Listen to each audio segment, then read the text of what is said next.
from the blackest corners of your mind, they call, pulling you deep into shadow, twisting your senses, keeping you from sleep.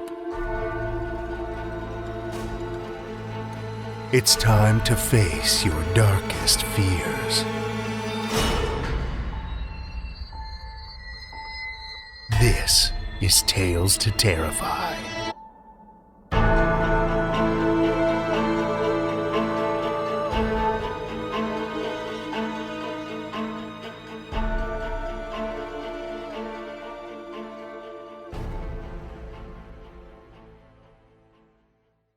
Good evening, children of the night, and welcome. Well, for the first time in several weeks, I don't have any housekeeping to share with you. So, I'd like to kick off this episode with a thank you to patrons Paul Cardulo, Ivan Tate, Dion Bassery, and John Ediger. Your amazing support makes this show possible, and we all appreciate it so much.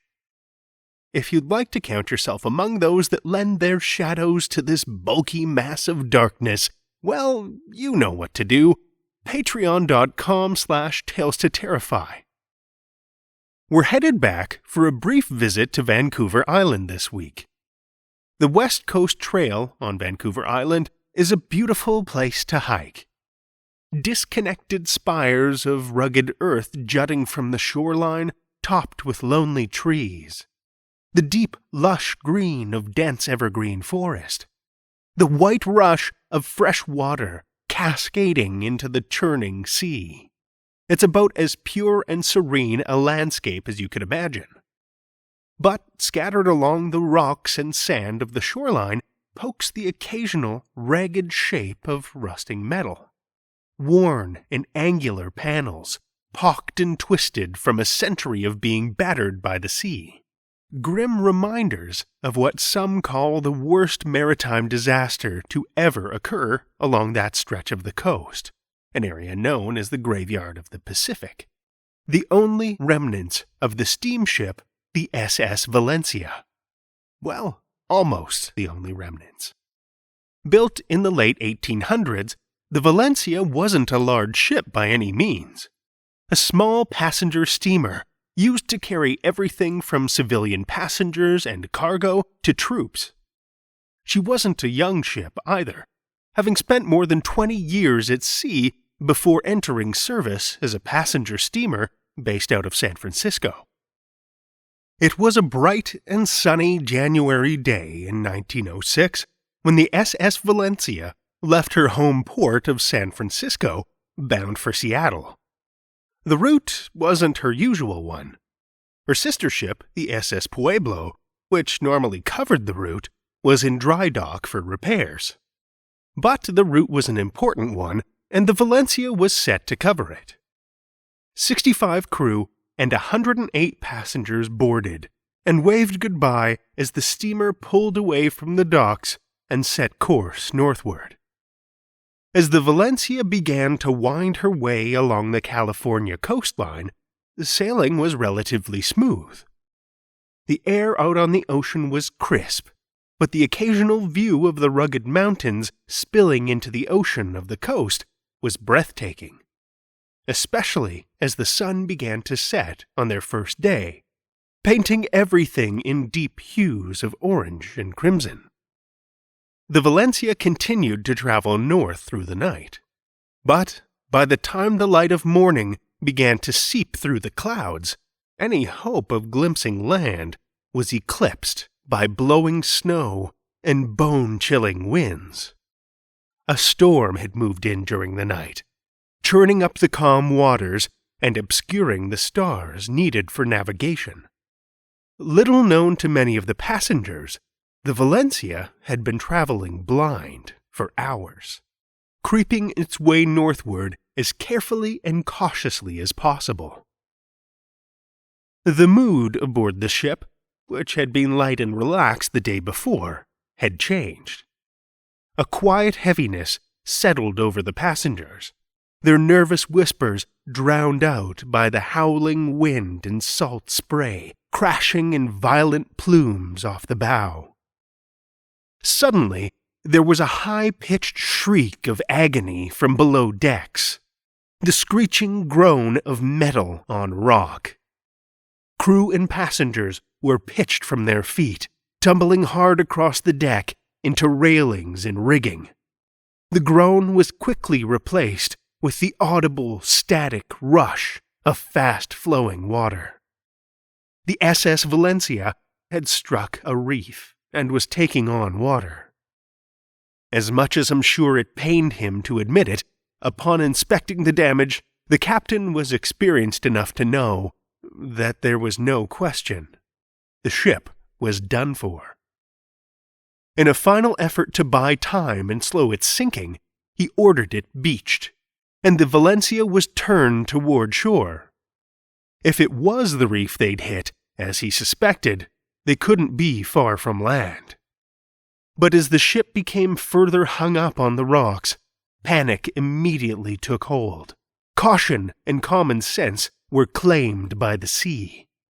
Going against the captain's orders, the crew hastily began launching lifeboats, throwing passengers into the small rowboats and dropping them to the water below. 3 of the lifeboats overturned in the high winds and crashing waves before ever reaching the water below, spilling their occupants into the icy waters. Others capsized nearly as soon as they reached the surface, dragging screaming passengers down into the churning waters. One lifeboat came free from its lines before it could even be loaded and was swiftly carried away by the hungry waves. Of the many passengers and crew that had fallen into the water during the initial frenzy, 12 men managed to kick and claw their way to the shoreline. But the ocean was hesitant to let them go, and before all of them could scramble to safety, a wave, like a giant watery hand, swatted them from the cliff face and swept 3 of them back out to sea. The remaining 9, soaked, frozen, and no doubt in shock, set off in search of help. The remaining passengers and crew huddled together on the deck of the Valencia, frozen with fear and cold. A handful of lifeboats remained on the swiftly sinking ship, but after what happened to their shipmates, few were willing to risk the treacherous waters. Finally, the boatswain and a small crew of volunteers decided to hazard an attempt at shore. Maybe, just maybe, they could secure a rescue line to help those remaining souls find their way to shore.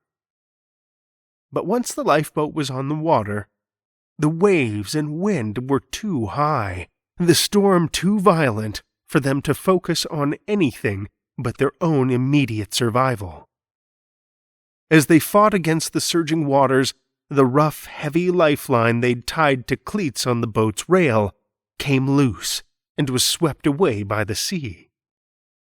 Fueled by fear and adrenaline, the small group managed to make it to shore and immediately set off for help as well.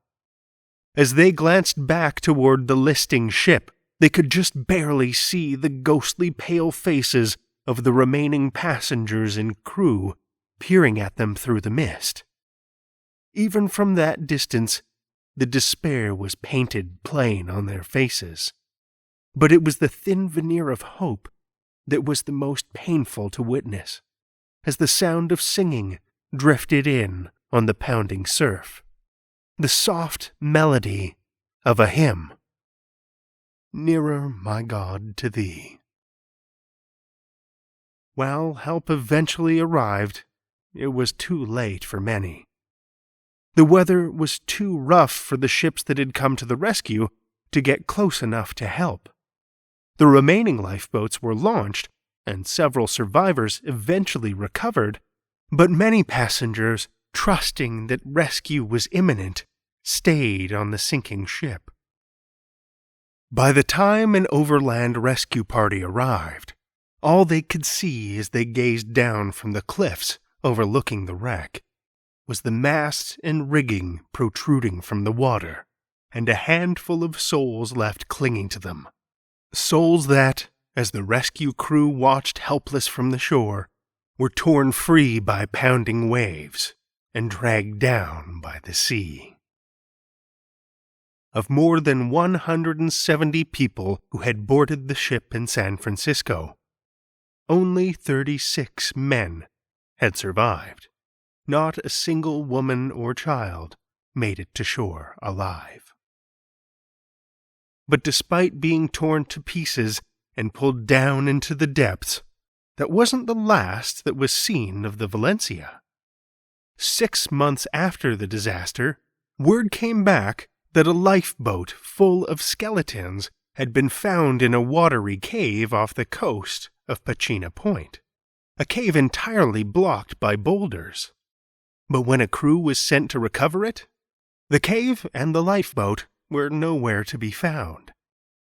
Then, in 1910, the Seattle Times newspaper reported sightings of the Valencia off that same stretch of coast on Vancouver Island. Since then, there have been regular sightings of an old turn-of-the-century steamer drifting in the rough waves, clearly taking on water. Lifeboats carrying the rotting remains of frantically paddling passengers have also been sighted. Corpses with skeletal limbs who struggle to paddle oars against the current, racing for shore, only to disappear in the swell of the waves. Stranger still, in 1933, a lifeboat was found floating in Barkley Sound, not far from Pachina Point. While the boat was clearly old, its condition was surprisingly sound, the wood solid and the paint looking only vaguely worn. And while it was empty, given its condition, it appeared to have been launched recently. Once it was towed back to shore, though, and officials had a chance to examine it, they were perplexed. Valencia, the nameplate read, and the number 5 painted on the hull. For 27 years, lifeboat number 5 had been adrift in the famously treacherous waters, and had somehow survived. Not only survived, but remained almost perfectly intact. While I'm not sure what happened to the lifeboat itself, you can see the nameplate from the boat at the Maritime Museum in Victoria. And if you're a seasoned hiker up for an adventure, you can find the remnants of the ship itself still scattered along the shore of Pachina Beach.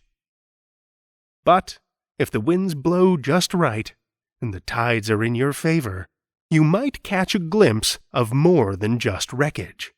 The ghostly vision of a sinking steamer, run aground on the reef, rails lined with the haunting, pale faces of those who never made it off alive. Now, what say we weigh anchor and find ourselves some fiction? We have one tale for you tonight, which comes from Maria Haskins. Maria Haskins is a Swedish-Canadian writer and translator. She writes speculative fiction and poetry, and currently lives just outside Vancouver, with a husband, 2 kids, and a very large black dog. Her work has appeared in Black Static, Beneath Ceaseless Skies, Flash Fiction Online, Shimmer, Cast of Wonders, and elsewhere. Find out more on her website, mariahaskins.com, or follow her on Twitter @MariaHaskins. Children of the Night, join me for Maria Haskins' It's Easy to Shoot a Dog, originally published in Beneath Ceaseless Skies, September 2018.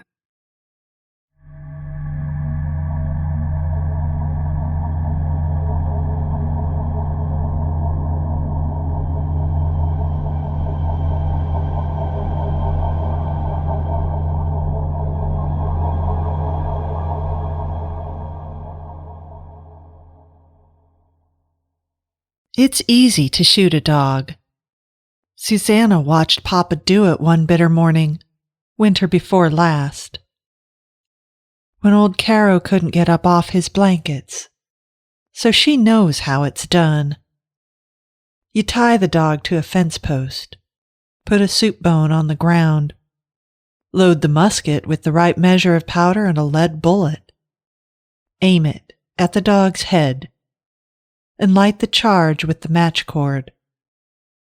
Long as your hands don't shake and the dog doesn't move, you'll blow its head clean off.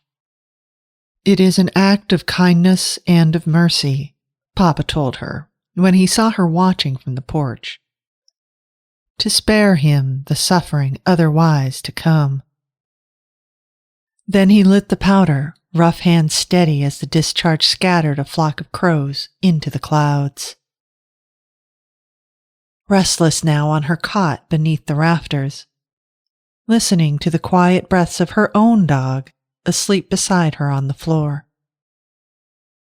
Susanna hears that musket blast again, feels the shudder of the recoil through her bones, the sting of powder in her nostrils, sharp enough to make her wince.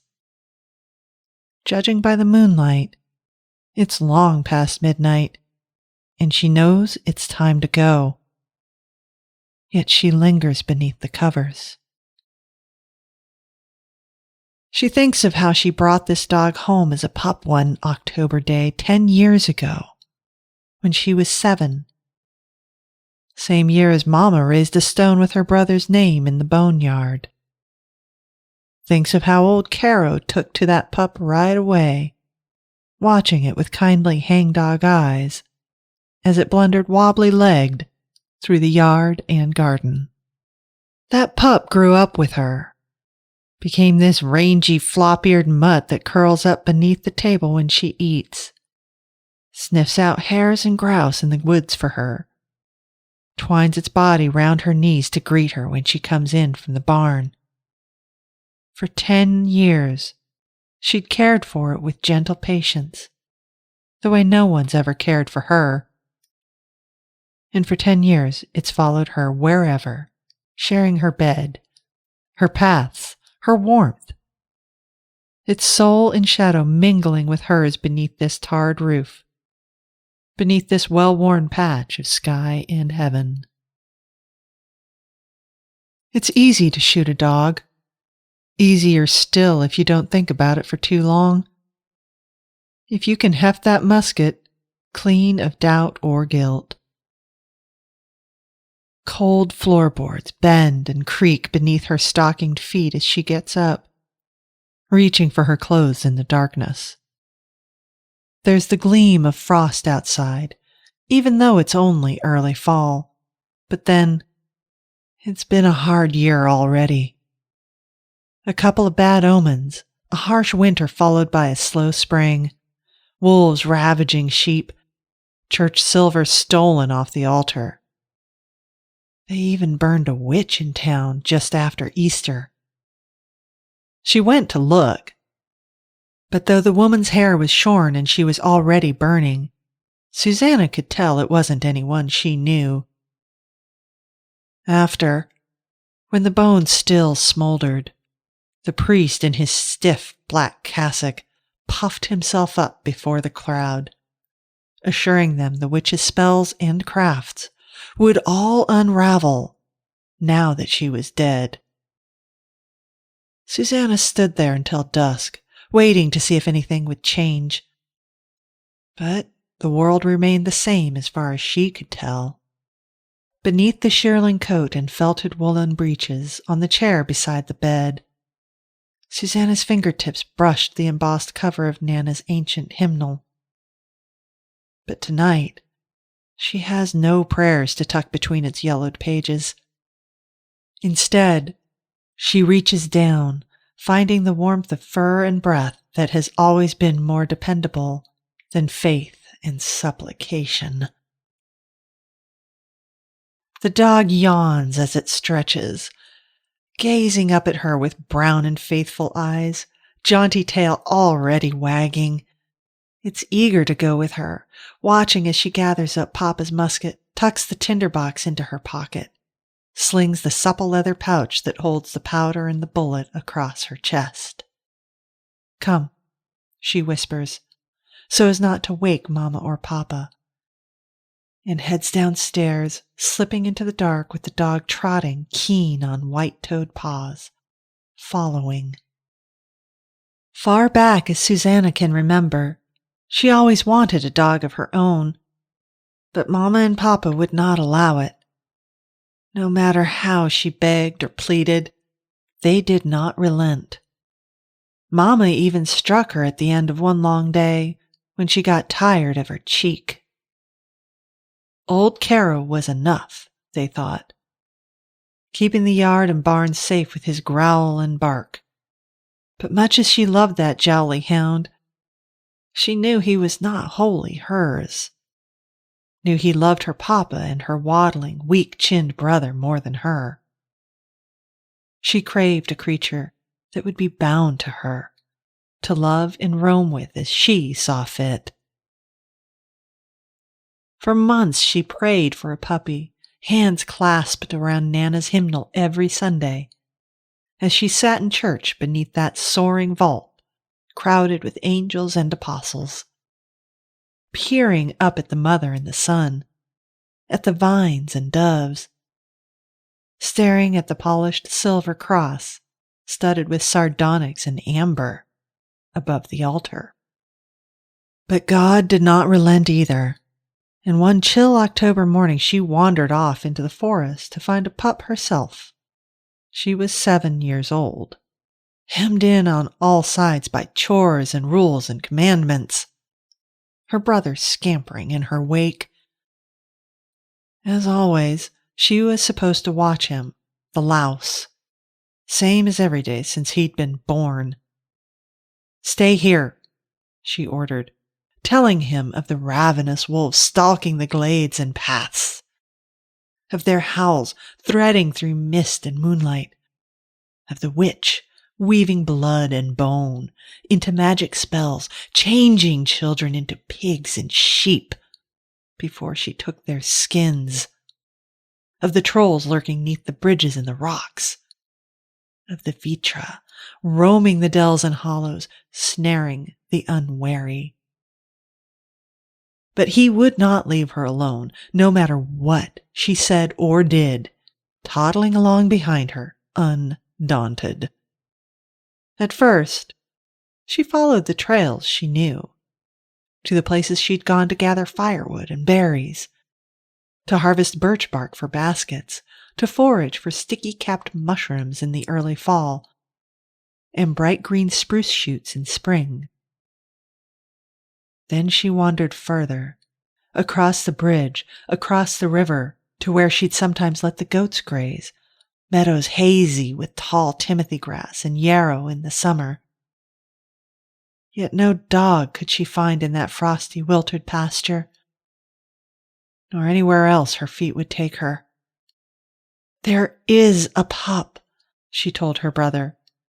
When he wept and said he was hungry, there were countless places in the woods where a pup might hide, waiting to be found, waiting to be saved.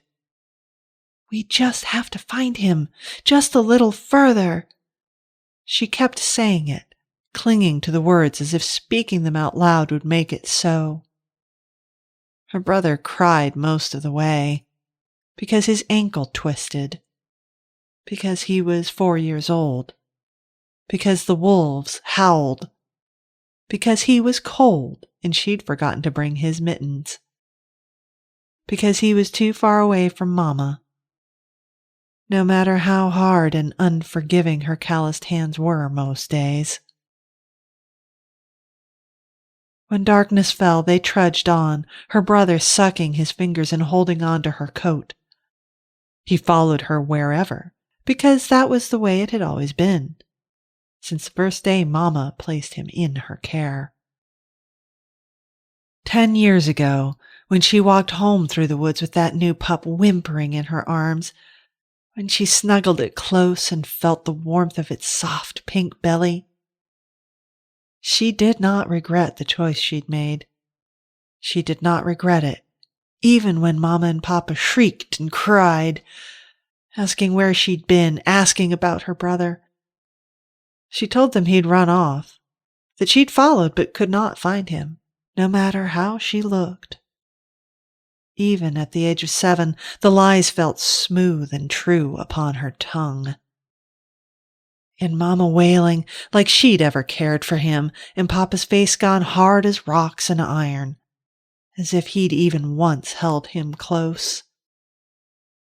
"You were supposed to watch him," Mama said, her voice so rough with anger it raked Susanna's skin. "I did, and I tried." Papa saw the pup then, cowering between her legs. "I found it in the woods when I was searching," she said, and picked it up, felt their two hearts pounding, close like breath and blood. "It's mine to keep." Papa raised his hand. Mama raised her voice. But what could they do? They placed a stone with the boy's name in the boneyard once they'd combed the woods in vain.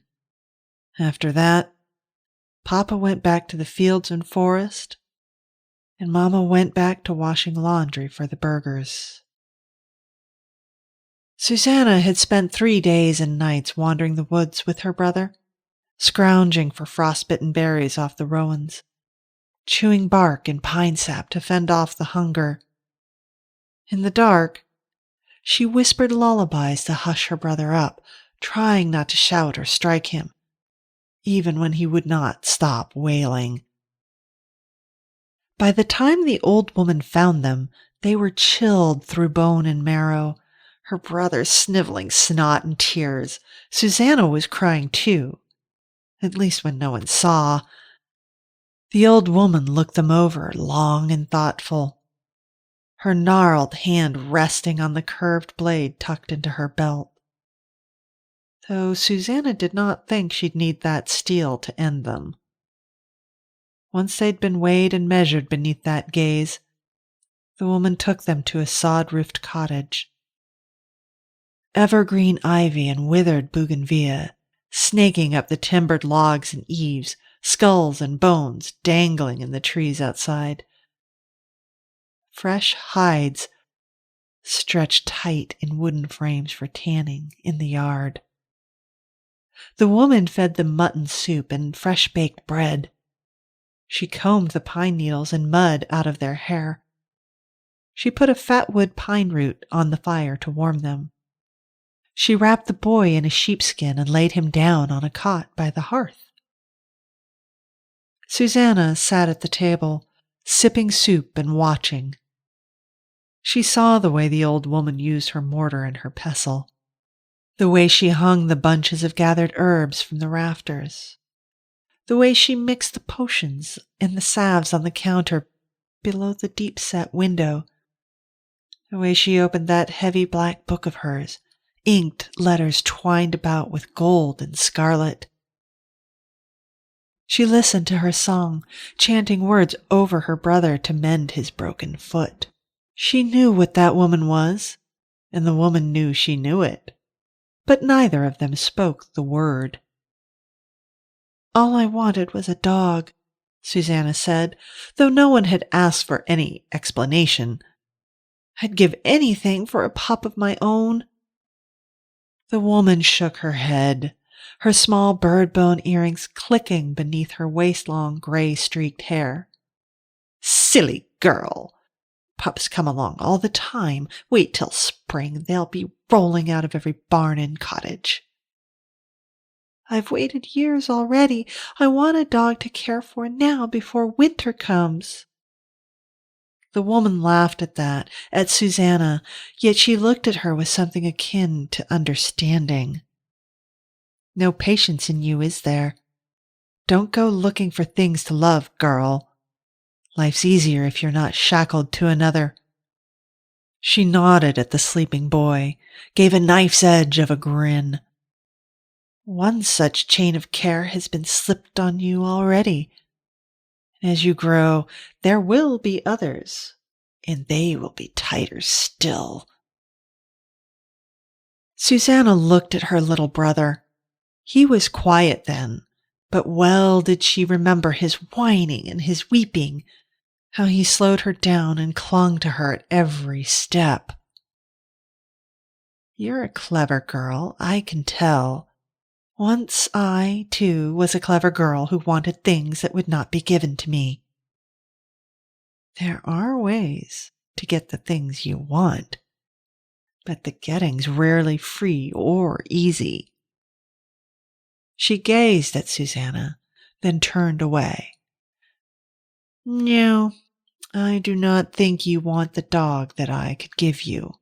Go home, obey your parents, become what they want you to be. Susanna looked at her, thinking of the black book the woman had closed when she saw Susanna peeking, of the words she'd sung to change and heal the boy's bones and flesh. She thought of whispered winter tales of children gone astray, and of the raging hellfire awaiting those who used charms and curses to get what God and prayer would not supply. I'd give anything for a puppy. The old woman turned from the cauldron, a gleam of embers in her sharp blue eyes, as she peered through the murk of smoke and steam, seeing true and through. Not many are willing to give anything. What would you give to get what you want? Susanna swallowed another mouthful of that soup, listening to her brothers snuffling beneath the sheepskin, looking at that gnarled root of a hand stirring the cauldron. And she thought she knew what the question and answer meant. Anything. 10 years on, Susanna is walking through the woods with the dog scampering in her wake. Might be his gait is stiffer now, might be his maw is grizzled, but he still follows her wherever. His soul and shadow still mingled with her own. There's a price for everything, the old woman told her that night beside the fire. But you are only 7, and clever as you are, I'll still give you 10 years until payment's due for what I'll give you. By then, the shackles of your life will be chafing both your skin and soul. Then you must bring yourself to me to learn and listen, to stay beneath my roof as long as I see fit. And you must bring back what I gave you for me to keep.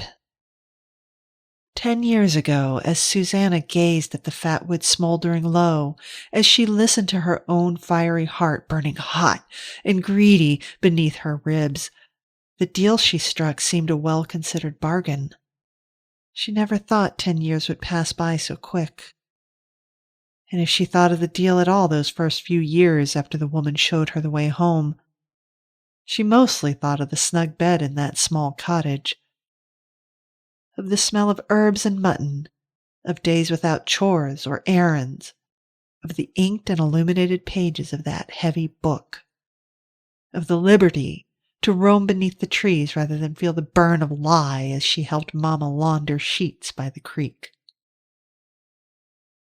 But lately, as the years have run down through the glass, she's turned and twisted all the words the woman spoke.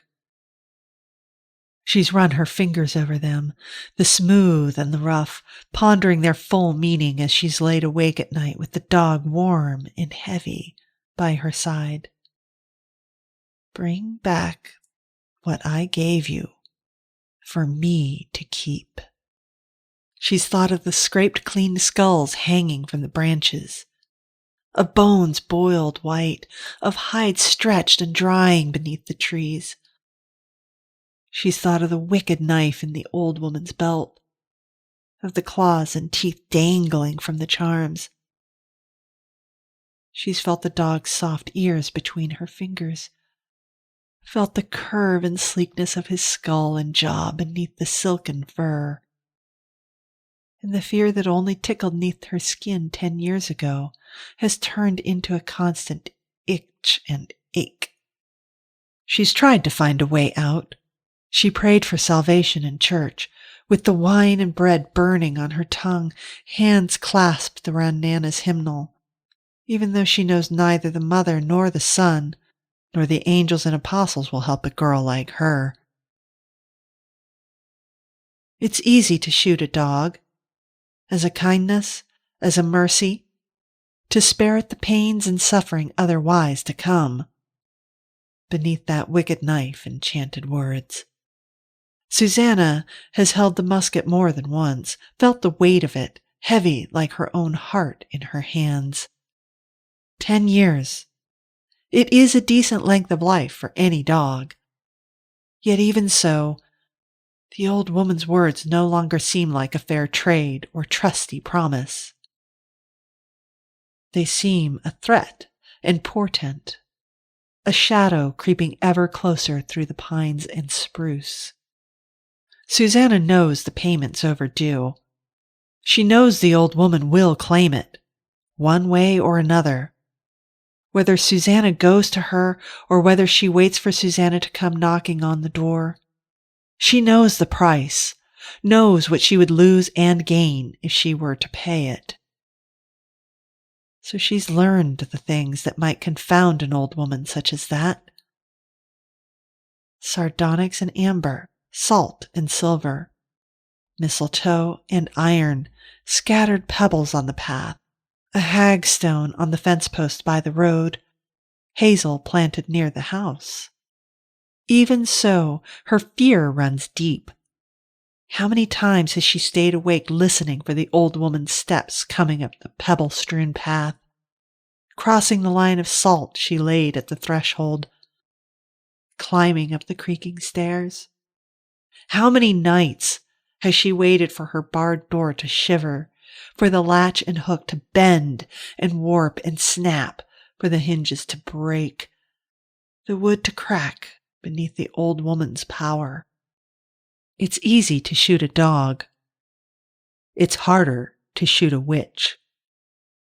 The bright frost shatters beneath Susanna's boots as she heads deeper in between the boles, searching out the way she came and went 10 years ago.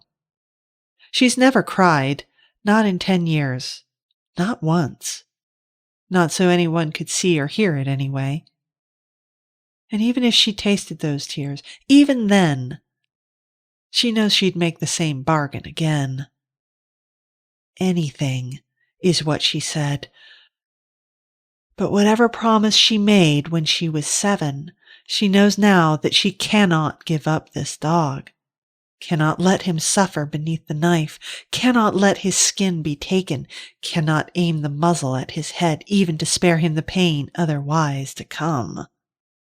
Susanna walks with one hand on the musket, treading through dawn and day and dusk into the shiver dark of another night with the dog beside her. She walks until she finds the sod-roofed cottage, one candle lit in its northern window. In the rippled moonlight slipping through the chasing clouds, she sees the pale skulls hanging from the trees, hears their hollow song of wind and bone. And she sees an empty frame set up to tan a new hide behind the house, wooden pegs and sinew thread ready for the stretching. The old woman knows they're coming, her heavy feet already treading the warped wooden boards within the timbered walls. When the door glints open, there's a breath of utter silence when Susanna thinks she might turn back or falter. But no. There the old woman is, in the doorway, gray hair tangled round her brow, blue eyes peering through the shadows. Just a thin line of darkness between them now. "Come inside," the old woman coos. "I thought you might not come. Thought you'd changed your mind.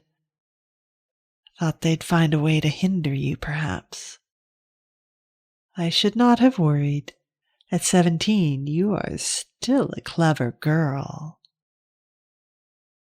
The wood and metal of Papa's musket is smooth and heavy in Susanna's hands. She can smell the powder, smell the slow-burning matchcord, woven hemp cooked with saltpeter.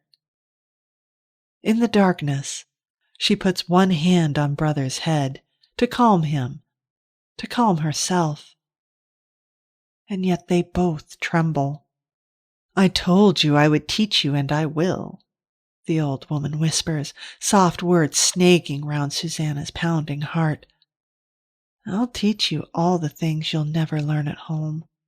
Not from the preacher, not from that good book of yours, nor from any husband they might choose for you. I'll teach you all the craft a clever girl might want to know." Susanna knows it is the truth. She knows she could reach for all that power, pay the price, watch Brother's hide scraped and stretched in that yard and be done with it. She knows the old woman could teach her how to grasp the forces of earth and sky and fire, of wind and water, and bend them to her will. She knows the old woman would open that heavy book and let her read its pages, learn the chants and verses written there. Stranger songs than any printed in Nana's hymnal. It would be easy to keep the bargain, to pay the debt she owes, leave everything behind. Easier than trying to take it all with naught but a loaded musket in her hand, and Brother by her side. Behind her, Brother stirs, his growl no more than a ragged breath. "You've brought him, as agreed. Good. A fair trade for both of us. Let me take him off your hands before you step inside, because I allow no shackles of love nor duty here. It's best to put away such childish things, and you'll soon learn that freedom's ever so much sweeter than the fetters you have known." In the wan light, Brother's eyes are fixed on Susanna's, brown and faithful even now. Even now he hearkens to her. Even now he trusts her. It is right that he should trust her. After all, what would he have been without the deal she made? Nothing but another useless crofter's runt, working his fingers to the bone, staggering beneath some richer man's yoke, bending his knees and back beneath the priest's commandments. She does not want Papa's musket or the witch's knife to end Brother's life. She does not want her own life to come undone either, and to see her sin turned into human flesh again. She wants it all, just as she always did. The dog by her side, the magic between the illuminated pages, hers to wield. This cottage, their new home. Standing on the threshold, Susanna knows there is a price for everything. For love, for knowledge, for life, for betrayal too.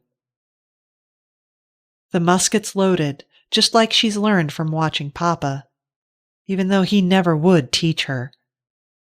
Here's the match cord lit and smoldering, threaded through the prongs atop the lock. A bit of priming powder in the pan, the right measure of powder down the barrel too, and a bullet as smooth and warm and heavy as her guilty heart, as her tarnished soul. She's already dropped that bullet down the muzzle, tamping down the ball and powder with the scouring stick.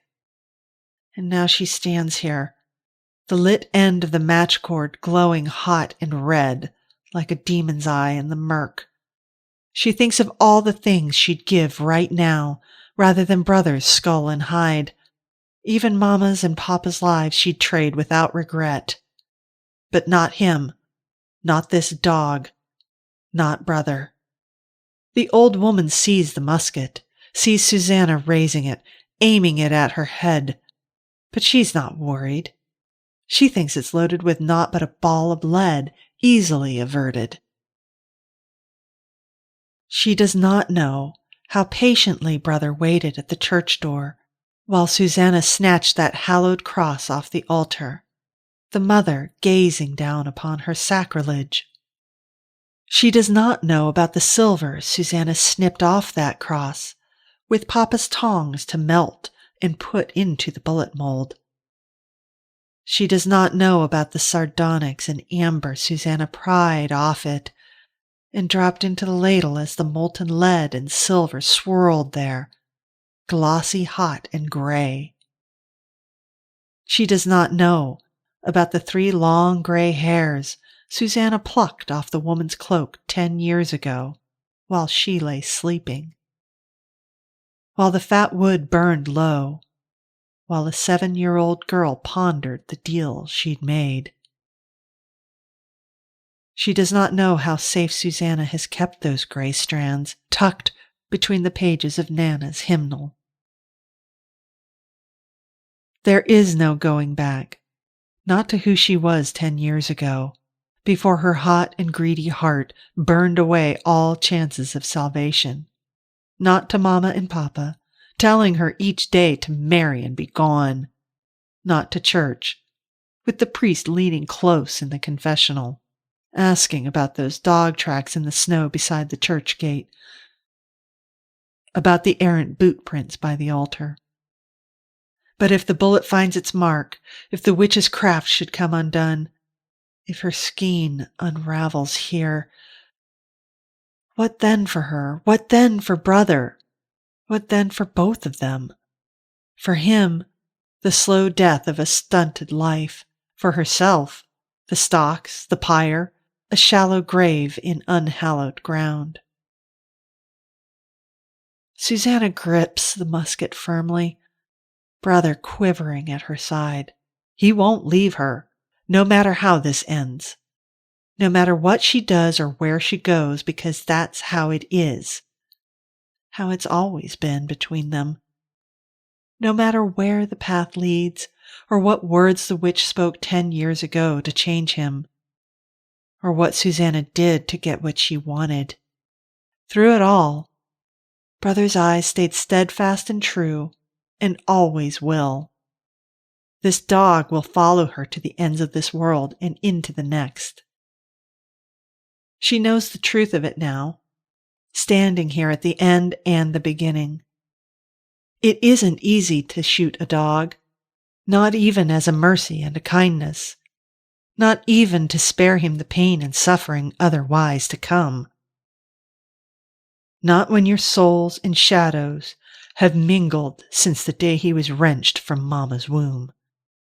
Because the real bargain she made, before any other, though the words were never spoken, and Susanna did not understand the weight and depth of it before tonight, was to take care of him, of this dog, her brother, till the end of his days, till the end of hers. It's hard to shoot a witch.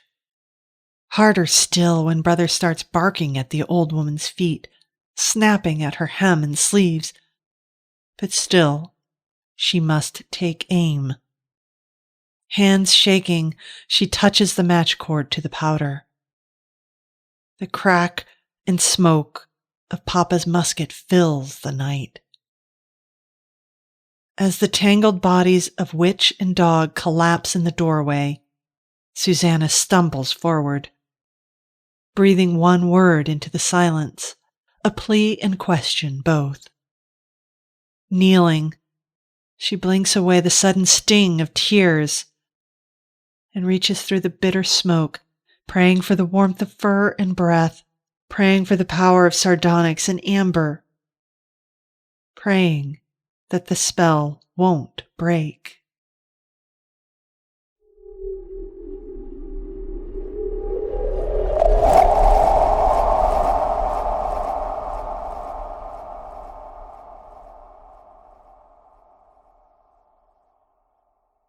That was Maria Haskins' It's Easy to Shoot a Dog, as read by Josie Babin. Living in that formerly abandoned house on the corner, the one across the street from the cemetery, the one with all those cats lounging about it, you will find Josie happily narrating horror stories. No one has seen her human companion lately, but the cats do look well fed. Not that those things have anything to do with one another. In between stories, she works on a long list of house projects and car projects.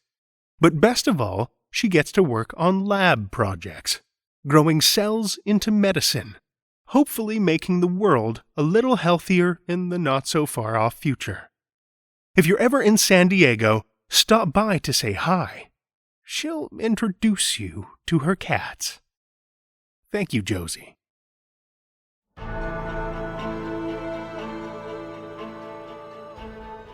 Well, children of the night, the hour is late, and we've run out of tales to tell. For now. If you're not already a supporter, I encourage you to head over and take a look at our Patreon page, patreon.com/Tales to Terrify. Check out all of the awesome perks, from ad-free episodes and bonus content to shoutouts and swag. Every dollar helps, and we appreciate it so much. If you're looking for another way to help, why not drop a rating or a review on Apple Podcasts or wherever you listen to podcasts? Ratings and reviews are an easy way that you can help us spread the darkness. Tales to Terrify is produced by Seth Williams, Pete Morcellino, Meredith Morgenstern, Julia Zellman, and myself, Drew Sebastini, with original theme by Nebulous Entertainment. Tales to Terrify is distributed under a Creative Commons Attribution, Non-Commercial, No Derivatives license. Join us again next week as we twist your troubled mind with more Tales to Terrify.